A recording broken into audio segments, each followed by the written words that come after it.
In Chapter 3, we're going to be looking at polynomial and rational functions. And so in this first section for 3.1, we want to take a look at some power functions and some polynomial functions. So first, I just want to have kind of a discussion with you here and talk about our power functions or our monomial functions and take a look at what do they look like, how could we describe them. I want to show you a couple graphs, and then we're going to show you how this plays into something else. When you're looking at a power function, we're just considering the function f of x equal to x to the n power. We're not considering plus a 2x plus 3 or anything like that, just x to some n power. And what we want to do is consider the two situations that are going to occur. N is always going to be some positive integer when we're considering this power function. So we're looking at numbers like 1, 2, 3, 4, 5, etc. And what we have noticed is that there's a trend that occurs. When n is even, there's some interesting things that happen. First of all, its graph is going to be similar to our f of x equal to x squared graph. And we know what that graph looks like. We've looked at that more in depth in previous sections. And so we know that the x squared graph, this would be this red graph over here. We know it starts at the origin. We know that it opens upward. We know that it's only in those first two quadrants, etc. We also know some more information about these graphs. We know that as that n in the power gets larger, the graph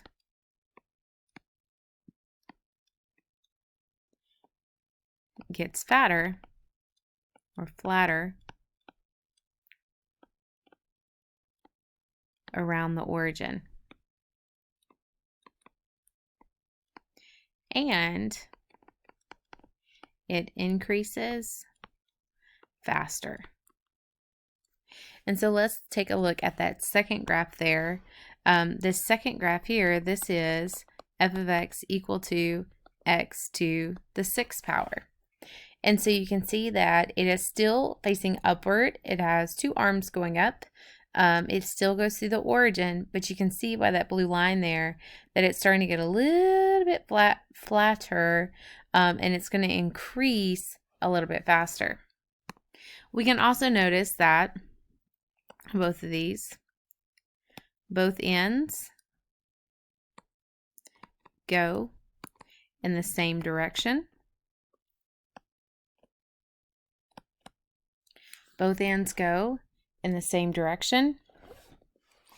And if it is a positive, they will both go up, like we've seen before.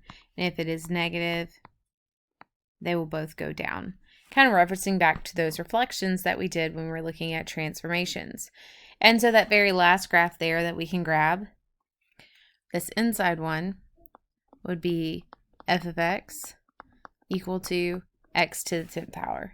So you can see as that exponent is getting larger, just looking at even ones, that it's facing upward, they're both going up, and that it is getting flatter there at the origin. You also see that the purple one is kind of even, the width of it is a little bit more narrower than the blue one is because it's increasing faster and faster.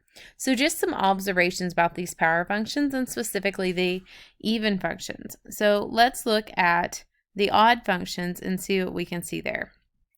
And so the next situation we want to consider is when n is odd.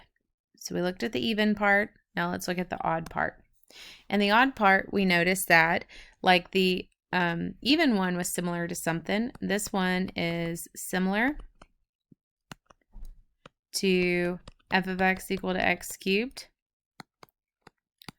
Also, it gets flatter at the origin, like we saw in the even one, as in gets larger.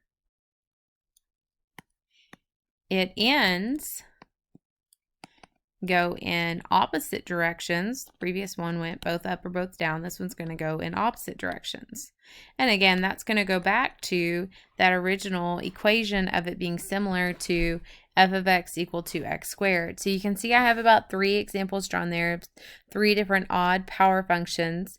And you can see they have one arm up, they have one arm down, they're flatter at the origin, but they are all going through the origin. And they are kind of increasing faster and faster each time, like we saw in the previous one. So just some observations that we're seeing there as we're looking at these power functions. Now all this comes into play when we want to look at functions in general and begin to describe them, not by graphing every one of them. I just thought it was a good example here to look at these different ones all together, but to just be able to look at their equation and find something called the long run behavior.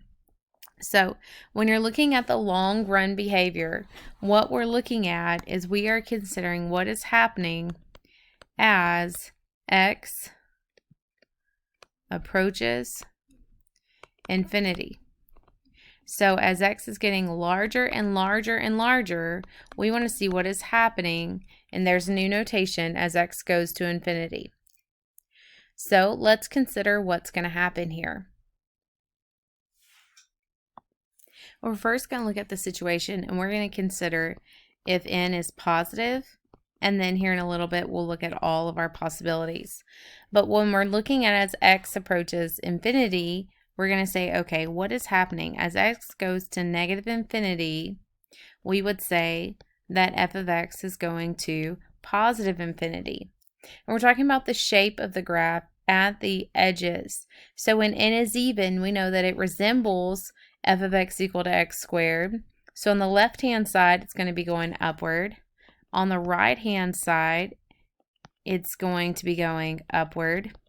And so notationally, we would say on the left-hand side, where it's going to negative infinity, we can see that f of x is going to positive infinity. On the right-hand side, when it's going to positive infinity, again, it's going to positive infinity. So even a more compact way, we could say that as x is approaching either positive or negative infinity, our function is going upward on both of them, or going to positive infinity on both sides. Now, sometimes the notation can be very stressful, confusing. You're not sure what it's saying. But if you can understand that when n is even and positive, that is both going up, what you can do is you could just draw you a quick little graph over here, and then go, okay, I got both my little graph. We've got both arms going up. What does that mean? Well, they're both going to positive infinity, because the yellow part is going to be given in your homework questions. It's that right-hand part that you're going to have to fill in. And so again, we can better kind of summarize it here with this. Now, when n is positive and when n is odd, we need to see what's happening. So again, we're going to consider both sides of it. As x approaches negative infinity and when x approaches positive infinity, we want to know what is happening to f of x on both sides, or what are your y values doing on both sides. Remember, I'm just going to do a little sketch over here. We said it was similar to an x cubed, and from previous sections, you should know or be aware of all your parent functions. And so we'd say, okay, well, the left-hand side, or negative infinity, looks like it's going down. So that would be negative infinity on f of x. And on the right-hand side, the positive infinity, it looks like it's going up. So it's going to be positive infinity. And so just being able to look at the highest exponent and then be able to find if it's odd or even, you'll be able to state your end behavior. And so let's kind of pause on that for a minute, and let's look at some other characteristics of these graphs that we're going to look at. So the first thing I want to look at in our next discussion is polynomials. And there's 3 characteristics of a polynomials that I want to make you aware of, and I want to give you a couple of examples. And so the first characteristic I want to make you aware of is a continuous function. Polynomials are known to be continuous. They fit into that category of polynomials. And what we mean by continuous is that they can be written as or drawn without picking up your pen. So you can see I could draw a function, say here, this would be a continuous function. I never had to pick up my pen along the way. This would also be a continuous function. And so it's just something that you could draw without picking up your pen. Another example of a polynomial or characteristic is they have no breaks. What would be an example of a break? This would be an example of a break. I would start here and then maybe pick up down here. You could also see that that is not continuous. I had to pick up my pen as I went. A last characteristic of a polynomial is that they have no sharp turns. And so if you have no sharp turns, here's one that would be a sharp term. And we know from our knowledge of parent functions that that's our absolute value function. So because it is the absolute value function, it would not fit into this idea of a polynomial. And so when we're talking about a polynomial, not only can we talk about its characteristics, but let's kind of take a very generic form. We're going to write it in our notes once, but we're going to reference pieces to it later on. It's not going to be something like on the test, write the generic form of a polynomial or anything. And so this is any polynomial can be written in this form. And this is just a generic form of all of it, but we're going to look at some stuff here in a minute, and I'm going to keep referencing this. And so just kind of in parentheses, let's just identify that the powers are listed in descending order.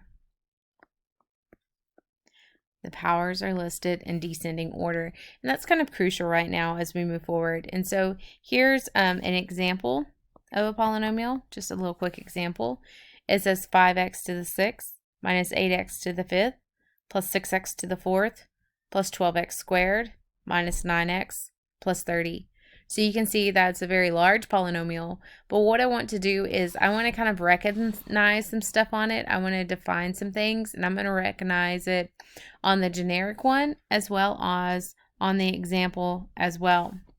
And so the first thing we want to talk about is coefficients.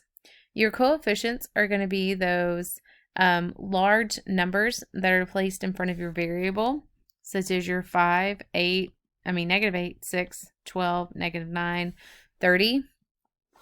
They're going to be your constants. And so in a generic way, we would say that's a sub I, meaning any of those a values. A term is one piece of the sum. And so it would be like your ai to the x to the I. And so like this would be a term, this would be a term, etc., etc. Again, 5x squared would be a term, -8x5 would be the term. The degree, we say the degree of the polynomial, it is the highest exponent of the polynomial. Now, if it's in this nice standard form, it's going to be at the front, but it's not always guaranteed as you work in your homework problems, and that's going to be your n value. And so if you look at our example, what would our degree be? It would be 6 because n is equal to 6 in that example. The leading term is going to be the term with the highest power. And so when we're looking at our example, the generic one would be a sub n x to the n. It would be this first one here. And then the leading term in our example is this 5x to the 6. And so we would say it would be 5x to the 6. So in that entire grouping there is your leading term. Your leading coefficient is defined as the coefficient of the leading term. And so very basic term is that large number in front of the x to the 6. It would be your a sub n. So just that little one right there. So just 5 in our example. And so what that's going to do is being able to identify all these pieces. One, at a very basic level, you may have some questions that say, what's the degree of the polynomial? What's the leading term? What's the leading coefficient? And so that's why I wanted to give you some examples there specifically so you could see it in that polynomial of that 5x to the 6 one. Other things that we're going to have to do is we're going to use that leading term and leading coefficient and degree to help us with what we were doing up here. So up here, we were looking at long run behavior and we were looking at these power functions. They were very basic, but not everything we're going to do is going to be very basic. And so let's come down here and let's learn something known as the lead coefficient test or long run behavior. And so what the lead coefficient test says that based off your leading coefficient, you can describe what your long run behavior was. And it's going to go back into what we were talking about with power functions. So we're going to break it up into two scenarios, when n is odd and when n is even. Now we know that when n is odd, it's going to be comparable to an x cubed function. So if it has a positive coefficient, so say it's a x cubed, we know what it looks like. And so again, a little sketch is going to help you. You know it's going to look something like this. And so if we're considering the long run behavior, we're looking at, we're looking at these edges here, and we're looking at what's it doing over here and what's it doing over here. Now we know it's going to be similar to an x cubed. It's going to be similar, but it's not going to be exactly the same, but it will tell us our long run behavior. So we can say as x is approaching infinity over here, we can see f of x is going to infinity. And over here, as x is approaching negative infinity or moving more to the left, we can see that f of x is approaching negative infinity. And so again, when n is odd, we know it's similar to our x cubed. And so if it has a positive coefficient, we can state the end behavior here. But if it has a negative coefficient, let me reference again that negative x cubed, but this is any odd degree. The negative coefficient, remember from your reflection, is just flipping it. So it looks something like this. So on the left-hand side, it's going to be going up. On the right-hand side, it's going to be going down. So we would say as x is approaching negative infinity, that f of x is approaching infinity. As x is approaching positive infinity here, f of x is approaching negative infinity. And so now, based off that, any polynomial of odd degree, you can look at the leading term, look at its leading coefficient. That's why we call it the leading coefficient test. And you'll be able to tell that end behavior. Now, when n is even, remember all of your function when n's are even are going to be similar to your x squared. So if it has a positive coefficient, we know that it's going to be facing upward like it would with a positive coefficient on an x squared. So we know that the end behavior is going to be going up on both sides. So we would say as x is approaching negative infinity, f of x is approaching positive infinity. And we would say as x is approaching positive infinity, f of x is also approaching positive infinity. Now again, the lead coefficient doesn't tell you what's going on in between. This could have more curves going on, but we know that everything's going to be similar to that x squared, so we at least can figure out that it's going to be facing upward. We can figure out the ends of it, what it's doing. Now, if it has a negative coefficient, you want to consider what you know about a negative x squared. We know that that's facing downward.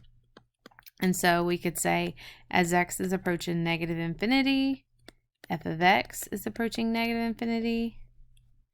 And as x is approaching positive infinity, that f of x is approaching negative infinity. They're both facing downward. And again, the curves, we don't know what's going on in between. We just know that it's going to be real similar to our x squared function. And so that lead coefficient test, those types of questions, you either get them all right or you get them all wrong. There's really nothing you can show on your scratch work.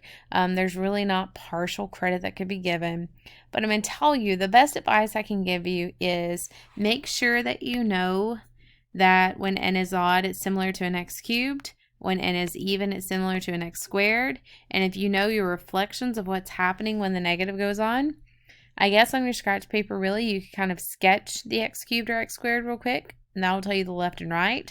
Then you can get your notation correct. So I think the notation is going to be the thing that kind of trips you up. Now, as we continue our talk of polynomials, we need to consider real zeros of a polynomial. I mean, that's the high point of your math class, right? Solving for x. And so when we're looking for real zeros, this is going to come under some other names. It could come under the name as the same as roots of the polynomial, solutions to the polynomial, or one that you are familiar with, x-intercepts. And remember, when you're looking at x-intercepts, we have also called them horizontal intercepts. And that was when we would set f of x equal to 0 and solve. Oh, the fun we have had with solving. And so let's just kind of ease into it a little bit here. It says, given the polynomial function f of x equal to x minus 2, x plus 1, x minus 4. Look at that pretty thing. It is written in factored form. Determine the vertical and horizontal intercepts. Now you know how to find intercepts, but let's just review. In order to find your vertical intercepts, you're going to set your x equal to 0. And so we would say f of 0 is equal to, and I'm just going to plug in zeros for each of these x's here. So 0 minus 2, 0 plus 1, 0 minus 4. Simplify this up, and this gives me negative 2 times 1 times negative 4. Multiply that all together, and I get positive 8. So I have a vertical intercept at 0, 8. Remember, your intercepts always need to be written in ordered pair form. Now let's look for our horizontal intercepts. Remember, that's just your x-intercepts, or we could call them zeros, roots, solutions. And that is when you're going to set your y equal to 0 and solve. And so I'm going to say 0 is equal to x minus 2, x plus 1, x minus 4. So whenever you have something times something times something to give you 0, use your 0 property. And the fact that x minus 2 could have been your 0 and solve, that gives you x to be 2.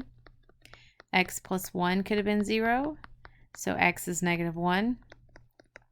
X minus 4 could have been 0. And so x is equal to 4. So what are our horizontal intercepts for this? 2, 0, negative 1, 0, and 4, 0.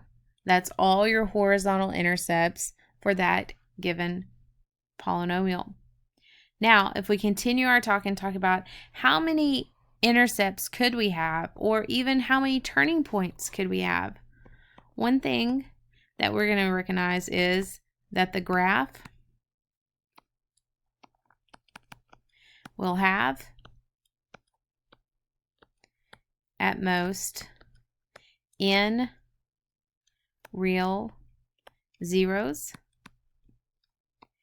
An odd degree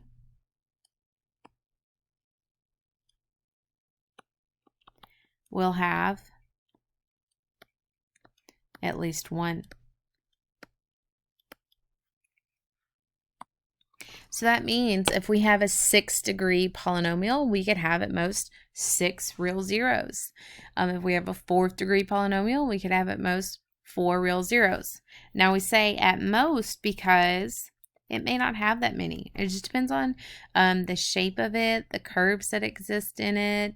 It exists on its placement on the graph. So just keep that in mind as we begin to solve some of these higher order polynomials. And then the second thing that we can note is the graph will have at most n minus 1 turning points. And we can also say that relative minimums or maximums. That's also a terminology we're going to use with this. And so this n that we're speaking of in real values, if we subtract 1 from it, those give us our turning points. That goes up to previous in the lecture when we were talking about the degree of the polynomial. That's that same n. When we were talking about power functions, x to the n power, same n. And so we could have at most n real zeros and at most n minus 1 turning points. And to kind of make this make more sense for us, we want to look at example 2.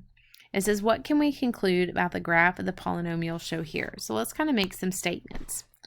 First of all, if we look at this, we know that this is going to be an even degree. You can see that it's going up on the ends here. They're both going up, so we know that that's going to be an even.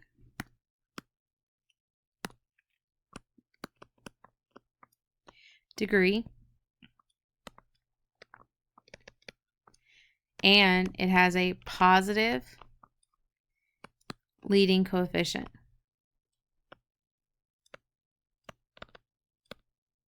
Because they're both facing upward. So that was just our observation, and that's applying the lead coefficient test. We can see that this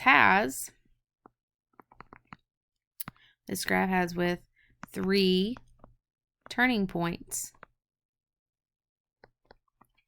And those 3 turning points you can see right here, and right here are turning points or minimums or maximums that are existing on that function.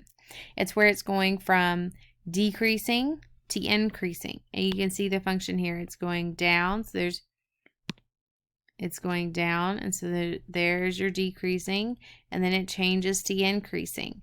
And right there where it's changing, that's your turning point. And so you can see we've got 3 of these turning points. And again, you can see it's going up. And then it's going down. And then it's going up again. And so it's where it's changing in the direction. And you can see that if it has 3 turning points, remember our turning points were n minus 1 was equal to 3. So that means thus, this gives us an n of 4, which we already kind of assumed that it was going to be an even degree based on our n behavior there. And so it says, what can we conclude about the graph of the polynomial show here? Then we could say the degree is even and at least 4. So just kind of some interesting things that we can derive from this. So in this first section, we're just going to kind of begin to look at our descriptions, our lead coefficient test. We're going to look at these turning points, leading terms, leading coefficients, etc. If you have any questions, feel free to reach out through Canvas messaging.